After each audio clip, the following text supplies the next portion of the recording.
महाभारत में एक कथा है राजा नल की।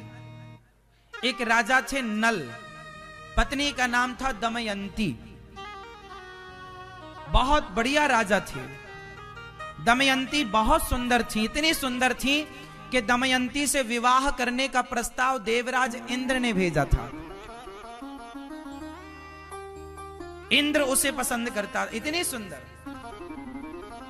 अच्छा, दमयंती इतनी सुंदर थी कि कलयुग उससे विवाह करना चाहता था। कौन? कलयुग। कलयुग भी विवाह करना चाहता था दमयंती से, इतनी सुंदर थी दमयंती। पर दमयंती को प्रेम था राजा नल से। तो राजा उनका स्वयंवर हुआ। उस स्वयंवर में कलयुग भी आया, इंद्र भी आए और नल आए। तो दमयंती ने नल को स्वीकार किया। और आपको आश्चर्य बताऊं कि कलयुग और इंद्र नल के रूप में आए थे। अब चूंकि उसे पसंद नल था, नल नाम के राजा, तो दमयंती के सामने इंद्र आए नल बनकर। अब सोचिए, आपके पति की तरह तीन खड़े हों, तीन रूपों में, आप कैसे पहचानेंगे? पर वो श्रेष्ठ पतिव्रता नारी थी। तो पतिव्रता नारी थी तो वो लक्षण समझ गई कि ये इंद्र तो देवता है, तो देवताओं के लक्षण मनुष्यों से अलग होते हैं। मेरा पति मनुष्य है, इंद्र देवता, और कलयुग भी देवता ही है एक प्रकार का। ये सब देव कोटि के हैं। कलयुग भी देवता ही है, सतयुग देवता ही है, द्वापर और त्रेता ये सब देवता हैं। तो देवताओं से, देवता जो होते हैं ना, उनकी पहचान होती है वो जमीन में टच नहीं करते। वो खड़े होंगे तो जमीन से ऊपर उठे होंगे, 1 फीट आधा फीट ऊपर। वो जमीन को टच कर ही नहीं सकते, वो थोड़ा ऊंचे उठे होंगे। तो दमयंती ने, उसको पता था कि देवता में और नल तो जमीन में खड़े हैं, हम तो जमीन में खड़े होते हैं, पर देवता जमीन में खड़े नहीं हो सकते, वो थोड़ा जमीन से ऊपर उठे होते हैं। इस गुण से पहचान कर दमयंती ने नल को पति के रूप में वर्ण किया।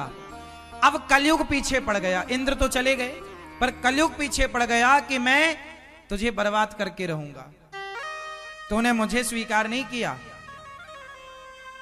तो बर्बाद करके रहूंगा। तो राजा नल ने, नल इतने बढ़िया राजा थे, इतने सात्विक जीवन को जीते थे, इतनी पवित्रता का ख्याल रखते थे कि कलयुग चाह करके भी उनका कुछ बिगाड़ नहीं पाता था। पर एक दिन गलती हो गई। सुनना, ये गलतियां सुनना। एक दिन राजा नल से गलती हो गई। रात के 2 बज रहे थे लगभग, और वो लघु शंका करने गए, वॉशरूम करने गए, लघु शंका करने गए राजा नल। और आपको मैंने क्या बताया, लघु शंका करने के बाद क्या करना चाहिए? 4 कुल्ला और पांव धुलना। अब गलती केवल इतनी हो गई, राजा नल को लघु शंका आई और उन्होंने लघु शंका की।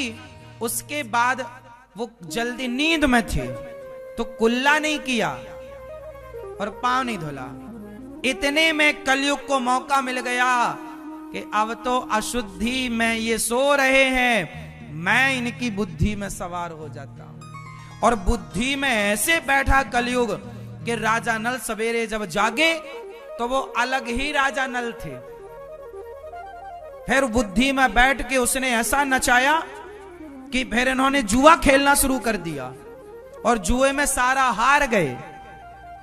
इनके संग भी घटना द्रौपदी टाइप की घटने वाली थी। दमयंती को लगाओ, कलयुग जुआ खेल रहा था दूसरा रूप बदल के कि तुम अपनी पत्नी को दांव पर लगाओ। पर राजा नल, इतनी बुद्धि तो बची थी, पत्नी को दांव पर नहीं लगाया। सारा राज्य, पर कथा बहुत बड़ी है। राजा नल का सब ले लिया और कलयुग फिर खोपड़ी में बैठा चला। पत्नी बोली, मैं आपके संग चलूंगी, जैसे राम जी के संग सीता मैया गई तो नल के संग दमयंती गई। तो दमयंती जब गई तो राजा नल को लगा, ये मेरी सुकुमार पत्नी मेरे चक्कर में दुख उठा रही है। राजा नल के सारे कपड़े उतरवा लिए, एक कपड़ा लपेटा। संयोग देखिए कि वो एक ही कपड़ा था पति पत्नी दोनों के बीच में। तो पत्नी ने कपड़े को दो भागों में कर लिया, तो दमयंती ने अपना शरीर ढका। दमयंती के पास पूरा कपड़ा नहीं था पूरे शरीर को ढकने के लिए, फिर भी ढका, आधा नल ने आधा दमयंती ने।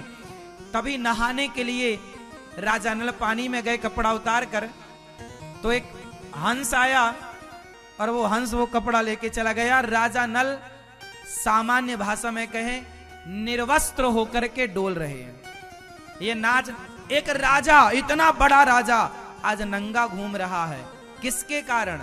कलयुग के कारण। बुद्धि भ्रष्ट हो गई। बाद में पत्नी को सोता हुआ छोड़कर राजा नल चले गए कि ये अपने मायके चली जाएगी।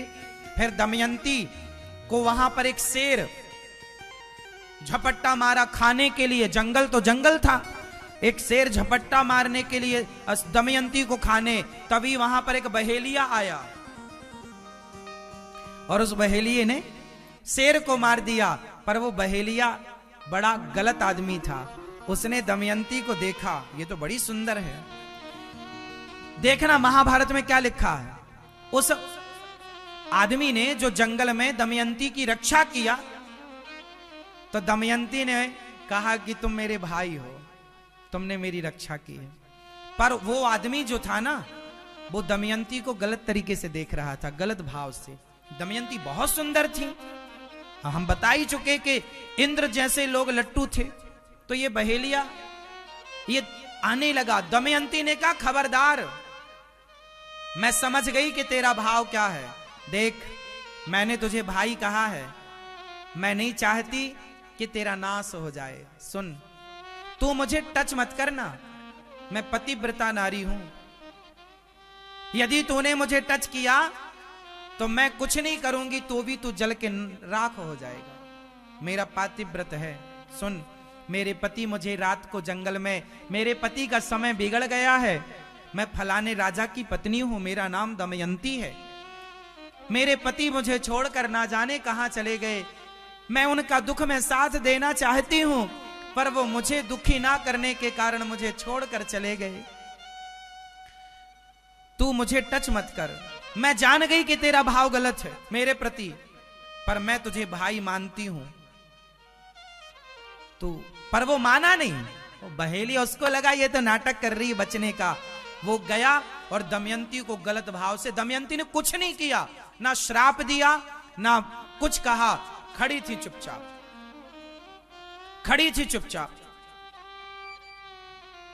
ये बहेलिया गया और दमयंती को गलत भाव से टच किया। टच करती आग लग गई उसके शरीर में, जलकर राख हो गया। ये पातिव्रत धर्म है, ये पतिव्रता नारी है।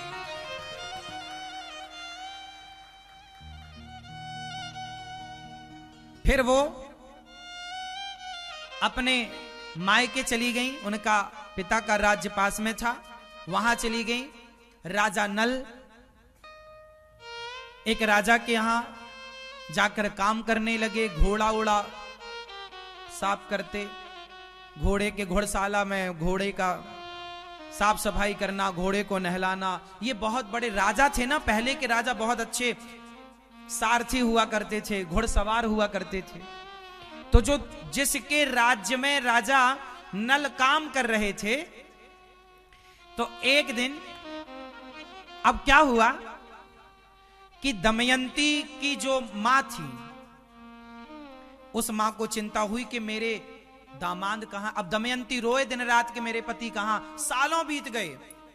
तब दमयंती ने अपने पति को ढूंढने का प्लान बनाया।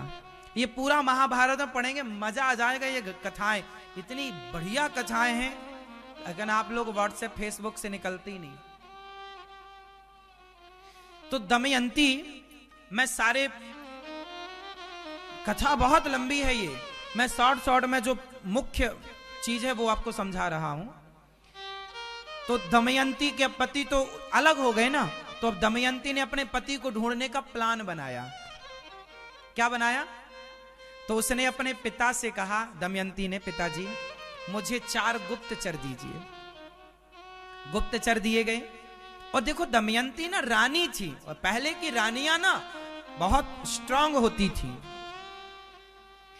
अब अपने पति को ढूंढने का उसने प्लान बनाया और पूरी दुनिया में घोषणा करवा दी कि दमयंती स्वयंवर करने जा रही है।